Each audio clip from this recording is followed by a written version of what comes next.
We're going back to the interwar years when there were plenty of spare aircraft, plenty of spare pilots, but not a lot of work. And that's the art of barnstorming and wing walking, forms of entertainment in the sky. Diving in now, high above us,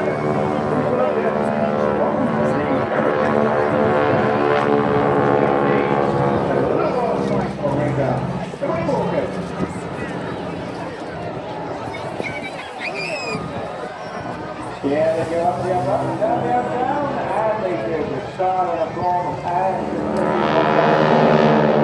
yes, Kirsten and Emma there, running about the pilots doing their acrobatics as well as going upside down at the same time. I take my hat off to those girls working very, very hard against winds of 150 miles an hour. Well, the chief leader was a guy called Orman Locklear, back in around about 1918 at the end of the war, was trying to fix something on his aircraft as he was flying it, and actually got out of the cockpit to try and mend a part of the airplane, which he managed to do and survive, and that spurred the art of wing walking. Coming in from the left-hand side now. Look at the girls on top.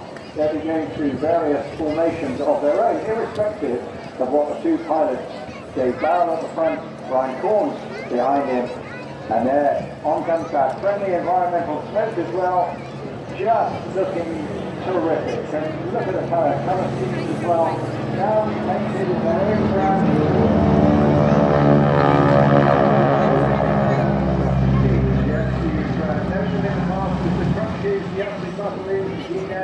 The Brightly, yeah, same guys, same aircraft, just different sponsors now in their own colour scheme and doing it with real skill, professionalism and high degree of entertainment value as well.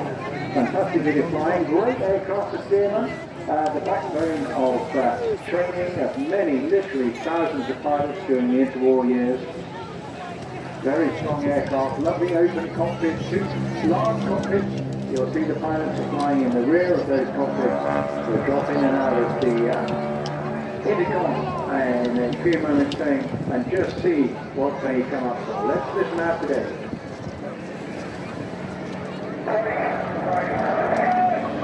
And they're great photo opportunities for you addicts out there. And that warning that you hear there comes from the big R885 engine driving a huge standard Hamilton propeller. And then all the levers are forward and everything's literally revving flat down. And the tips of those propellers are going almost supersonic. They are indeed the magnificent men in their flying machines. Extolling all the romance of that period. And if you went to see the recent Mission Impossible film, it was not these particular aircraft, but exactly the same aircraft that Tom Cruise was using in that movie as well. They're really outstanding, as well as that extra power. That's needed because, of course, the girls flying on the wings, there is extra drag, and therefore the price is more power.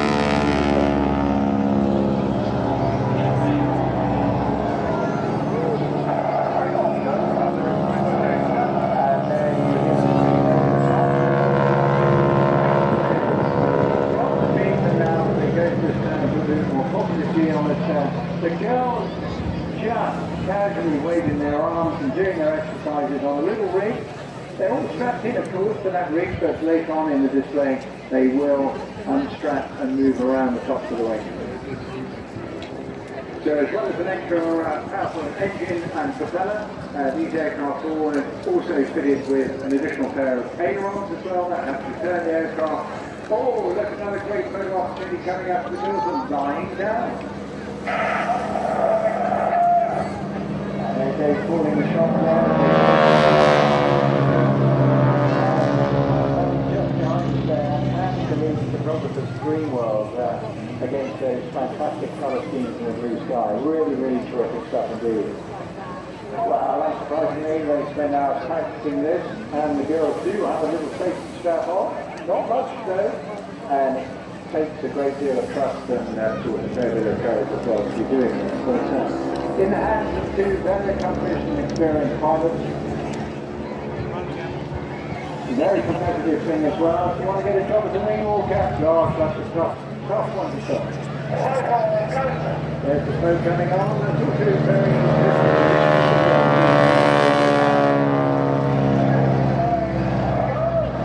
another break there. As the girls going by with their swan formation. Or the dukes, as they refer to it on board, and they're just making their changes by hand signals. They're not able to talk to each other, they can't even talk to the pilot. So it's all very rehearsed and practiced at their base. Now, having got to share at Rendcomb, you can go wing walking yourself as well. Many people do it for charity. Just go to aerosuperbatics.com or go wingwalking.com. Either of those will lead you to their site and a great opportunity. So they're getting a bit of altitude now, just climbing up. The sun's picking them up nicely out in the distance there. And of course, that means they'll be coming around for a roll or a leap, or maybe it's the Humpty Dumpty Bumpy ride. Let's drop in and see what they're going to do.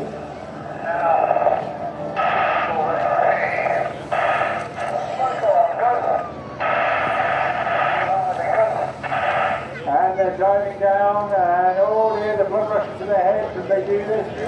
They're going to be pulling up any minute. Will they be rolling or looping? And it's a roll. And it is the job of doing that there to have.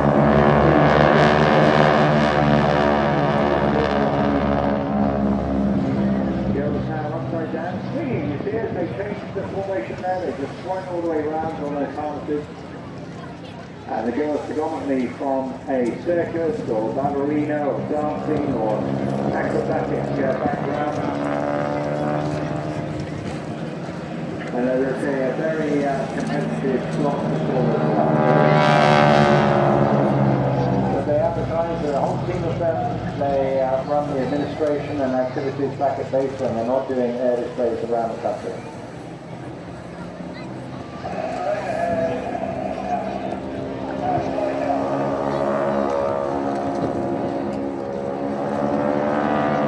You hear those propellers there roaring away as they slow the aircraft down. This gives the chance for the girls to reconfigure their positions as well.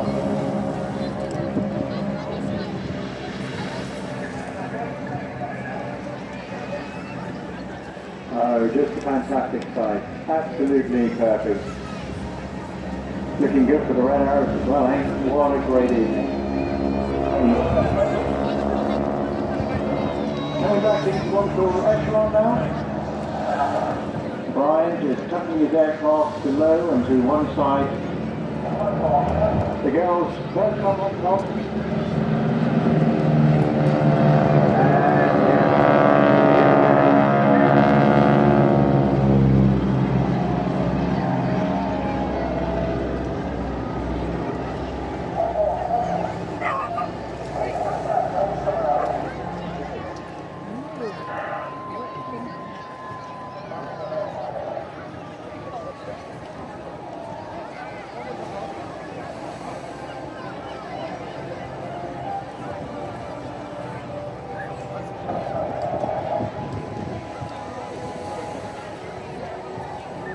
And just think this is dream flying. There's something about open cockpits and biplanes that just, fighting is just such a passion and excitement and thrill.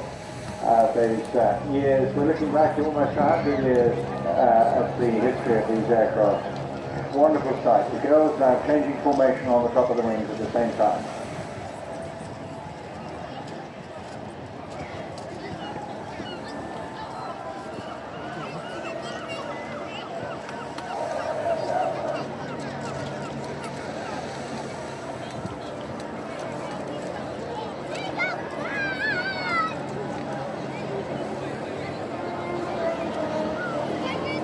This time in the division they call the aerobatic. And you can see the boxes on the concrete there.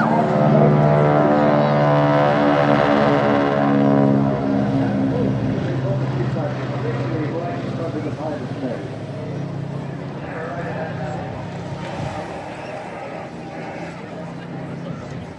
So the girls manoeuvring literally around the top of the wing. A really, really superb performance by the crews. Again, once again, very rehearsed and practiced activity. There's not for the faint-hearted. And they make it look easy, don't they? But the girls literally, these aircraft flying between 100 and 150 miles an hour. Nothing putting your hand outside of the car window during that time. Yes, it's very hard work indeed physically, but they drop back into the cockpit.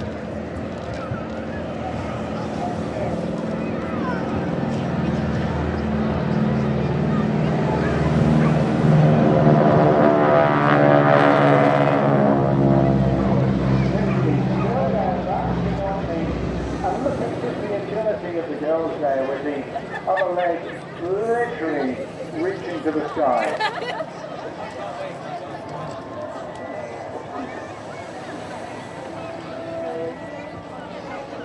So towards the end of the routine they have to step down completely from the harnesses. That is the only way, of course, to get them safely back to base. It would be a pretty unpleasant journey to have to stay up on the wings for the whole trip, that's for sure. I once was up at Rendcomb myself working with the owner up there, Vic Norman, on a fundraising charity show when he decided to take Richard Hammond from Top Gear for a flight.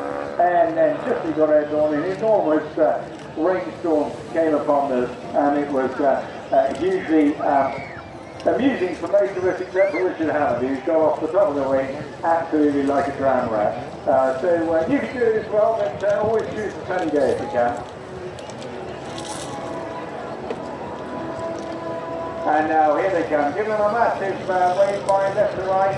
The girls safely on the circuit. You see them standing up to the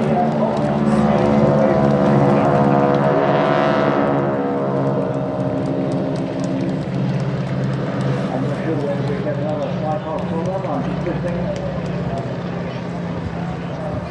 And there I hear them climbing away now. What a fabulous piece of aerial entertainment that is. Absolutely outstanding. And there they call complete. And you're grateful, thanks to you all for participating in that. They just love it.